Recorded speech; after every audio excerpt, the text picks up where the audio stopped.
Hola, acá Max Jara. En esta oportunidad voy a representar una conferencia que di hace tiempo en Chile para la 51 versión de la History of Economic Society. Este trabajo es parte de mi investigación doctoral, en mi primer capítulo, parte del argumento de mi primer capítulo, y espero que le interese, que me den comentarios, si quieren lo citan. Bueno, decidí hacer esto, recrear esta presentación porque pienso que es mucho mejor forma de difundir presentaciones que uno da en workshops, congresos, eh, a través de YouTube, aunque toma un poco más de tiempo. La presentación es exactamente la misma porque tengo el guión. Así que espero que disfruten. Now I'm going to switch to English because the presentation was in English and it's easier for me to do it in this language. As I was telling before in Spanish, this is part of my doctoral dissertation. Actually, it is actually based on my first chapter on the ideas and political actions of the Latin American members of the Mont Pelerin Society during the 20th century. So yeah, I'm going to start, and I hope that you enjoy giving me comments, cite me, and you can use this presentation for your own research. So yeah, let's start. Um, the history of modern liberalism or neoliberalism in Latin America has been typically viewed from two perspectives. At least that is what I think. A national focused narrative highlighting local actors, and a north south approach seeing Latin American countries as recipients of ideas from the global north. In this presentation, I advocate for a third interpretation, an interregional approach emphasizing horizontal connections among Latin Americans in the diffusion of ideas throughout the 20th century. It argues that these connections fostered regional community, crucial to the introduction and spread of economic ideas, modern economic ideas. My paper provides a transnational interpretation of modern liberalism in Latin America, focusing on Latin American members of the Mont Pelerin Society between 1947 to 1981. It highlights the collaborative networks among these members from Argentina, Brazil, Chile, Guatemala, Mexico, Venezuela, and so on, contributing to a multidimensional, what I call a multidimensional and polycentric view of neoliberalism. This analysis doesn't claim that the MPS members were the only or most relevant proponents of neoliberalism in the region. On the contrary, there were, I think that they were part of many groups, right? But their close collaboration efforts offers a valuable starting point for studying this ideology. Neoliberalism, as defined here, encompasses a range of ideas on the use of the state to create, design, defend a liberal market society in in an age of mass democracy. With this, I include the Austrian, Chicago, or the liberal economic schools as part of a neoliberal movement. Um, also include the Virginia school in this idea. So here I state my argument, right? I argue that horizontal connections among Latin Americans originated a regional community that was crucial to introducing, spreading, and consolidating economic ideas in the region. And we can see this through the origin of early neoliberal think tanks, the exchange of ideas among these actors, and also the creation of common projects, organization of common projects. Okay. Typically, figures like Ludwig von Mises, Friedrich Hayek, Milton Friedman, Wilhelm Röpke, the Atlas Foundation, or the Foundation for Economic Education are highlighted as key actors in the diffusion of ideas in the region. I do not dispute their significance, but I frame them within an active community of Latin Americans. People here studied were mostly business people, part of traditional Latin American elites, And they usually met business trips or were part of the same industrial associations. Their link wasn't reduced to intellectual debate. They also involved business advice, friendship, and similar political interests across the region. These elements make more stronger the idea of a regional community that I want to outline in this presentation. Now I will unfold my argument in three sections on the origin of neoliberalism and the exchange of ideas and the common efforts. Origins of Latin American neoliberalism. The origins of Latin American neoliberalism is usually narrated in relation to the global north, often highlighting the Chicago School or the influence of U.S. think tanks such as the Foundation for Economic Education or the Atlas Foundation. However, I argue that in the early stages of modern liberalism in the region, certain groups such as those in Mexico and Argentina, Venezuela, Guatemala played a crucial role in advising and connecting fellow Latin Americans within modern northern actors, northern economists. In the 1940s, neoliberalism started to take root in Latin America as individual knights, with Mexico emerging as a significant hub in influencing in other countries like Guatemala and Venezuela. The driving force behind modern liberalism in Mexico was Luis Montes de Oca, banker and former Comptroller General between 1924 and 1927, and Secretary of the Treasury and Public Credit between 1927 and 1932. As many other Latin Americans, he thought Mexico was being suffocating by the increasing economic role of the state and the regulations since the interwar and post-war period.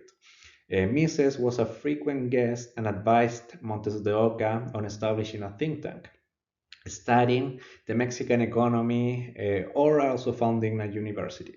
Mises also recommended Montes de Oca and his nephew Gustavo Velasco, and by the way, the Cuban lawyer Raúl Maestri, to Friedrich Hayek for the Mont Pelerin Society, leading to their inclusion as the first Latin American members in the late 40s of the society in the late 40s. By the 1950s, neoliberalism flourished across the region.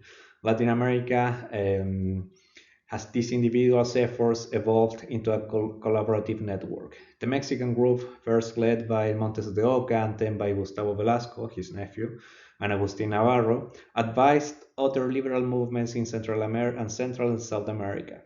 Velasco founded the Instituto de Investigaciones Económicas in 1953, publishing several works and pamphlets on Mises and Hayek ideas.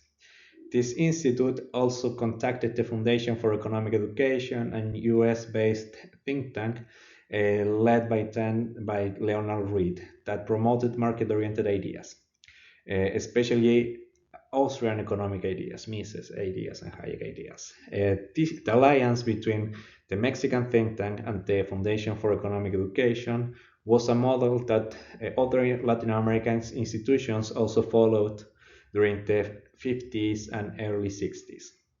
According to Maria Eugenia Romero, the Mexican group participated in the foundation of similar institutions in Costa Rica, El Salvador, Argentina, Guatemala, Brazil, and Colombia. Venezuela include, of course. They were key in the first wave of think tanks in Latin America during the 1950s and early 60s. Still, this role didn't mean dependency of other Latin American institutions to the Mexican group. I think that because across the years, other liberals gained more protagonism in replacing the Mexican as the key components of this network. In Guatemala, for example, Manuel Ayao was interested in spreading liberal ideas. He and his group, a group of colleagues, organized a reading group on Mises in 1957, and then they founded the Centro de Estudios Económicos y Sociales in 1959, without the help of Global North intellectuals. In a business trip to Mexico, one of Ayao's associates get to know the Mexican group. This guy knew the work of the Mexican group was doing, and the Mexican group advised and helped Ayao to contact the Foundation for Economic Education, thus integrating this Guatemalan group into the international liberal movement. This influence of the Mexican group was more relevant in Venezuela. After the end of Marco Pérez Jiménez's dictatorship, Venezuela had recovered political freedom, but according to local liberal actors, the economic freedom was still a pending task. In this context, the lawyer Nicomedes Zuluaga visited Mexico for a business trip and got one of Mises' pamphlets published by the Mexican group. Zuluaga contacted Gustavo Velasco for orientation to create a similar think tank in his country with the help of major Venezuelan industrials. Velasco advised Zuluaga to organize the Instituto Venezolano de Análisis Económico y Social in 1961 and contacted him with Henry Hazlitt at the Foundation for Economic Education. It seems Alberto Venegas Lynch from Argentina and Joaquin Rey from Spain also played a role in the foundation of the Venezuelan think tank. In the Southern Cone, Alberto Venegas Lynch Sr. formed an independent liberal movement inspired by Mises in 1957 or 56. And his uncle, for example, Venegas Cole, was the first Argentine members of the society in 1950. Exchange of ideas. Latin American neoliberals not only focused on ideas of North Atlantic economists, but also included thoughts from fellow Latin Americans. They did so in different publications, in their respective journals, and through the movement of actors in the region. These elements contributed to the circulation of ideas and to dynamize local and regional intellectual communities. Some topics of interest were development and inflation, for example, and also Christianism. As Antonio Galindo has mentioned, there is an important connection between the Mexican and other Hispanic liberals. The journal Espejo and Temas Contemporáneos from the ICE included Spaniards Joaquín Rey, Albiol, the Argentine Carlos Lucetti, Alberto Venegas Lynch, the Guatemalan Manuel Ayau, the Venezuelan Enrique Pérez Dupuy, the Uruguayan Ramon Diaz, to mention just a few. The Mexican Agustín Navarro used arguments by Venegas Lynch when comparing current problems in Mexico and Argentina concerning the threat to freedom in the region. Another author, Maria de Paula de Buren, has shown has the Argentine ideas sobre la libertad, included articles by Joaquín Rey, Manuel Ayau, Velasco, and the Peruvian Rómulo Ferrero, the Venezuelan Carlos Val, for example. The Venezuelan, in this case, I have found out that Orientación Económica, this journal from the Venezuelan think tank, included Alberto Venegas Lynch, Velasco, Ramon Diaz, Joaquín Rey Albiol in their pages. We can find similar results in the Guatemala Tópicos de Actualidad, for example, and several other journals by different neoliberal think tanks across the region. The same Latin American names were present in journals of 4 countries, in this case, which shows the interconnection of ideas. Although global North economies had more relevance, I think, we should not miss this horizontal dialogue among Latin Americans. Conference, for example, organized by one of the many nationals group. For example, the Venezuelan group organized a conference with Gustavo Velasco, Alberto Venegas Lynch, and Joaquín Rey Albiol to launch the Instituto Venezolano de Análisis Económico-Social in 1971. Their speeches were published in the local press in Venezuela, Mexico, and Argentina, but also in different liberal journals of these 3 countries. These conferences were frequent events in the region. In the different journals, we can find visits from Venegas Lynch to Uruguay, for example, Manuel Ayau to Mexico and South America, and the Venezuelans also to Mexico. If we look into the correspondence of one of the MPS members, in this case Pedro Ibáñez Ojeda from Chile, the first one, members of the society from Chile, we see that he also invited and was invited to different activities. In one letter from the Instituto Salvadoreño de Estudios Sociales y Económicos, also inspired by the MPS, this institution explained that it usually invited fellow Latin Americans to talk about the economy and the political situation of different countries, including Agustín Navarro from Mexico, Gustavo Velasco from Mexico, Manuel Ayau from Guatemala, Ramón Díaz from Uruguay, Zuluagas from Venezuela, Eudosio Rabinés from Peru, Álvaro Sargaray from Argentina. This was not an exceptional movement, but rather part of a systematic effort among Latin Americans from different countries, especially among Latin American members of the Mont Pelerin Society. Common efforts, international visits. The organization of visits from global north economies was another way of collaboration among Latin Americans. Manuel Ayau, in this case, usually served as a preferred mediator to invite Hayek, Friedman, or Ludwig von Erhard. These to different Latin American countries. Although the Argentine Alberto Sobral or Venegas Lynch did something similar during the 60s and 70s. In the early 60s, the Guatemalan group led by Ayau visited West Germany, for example. And in that visit, they met Erhard, Minister of Economy and father of the German miracle. They organized him, invited a visit to the region, and also including the US, Mexico, El Salvador, Guatemala, Venezuela.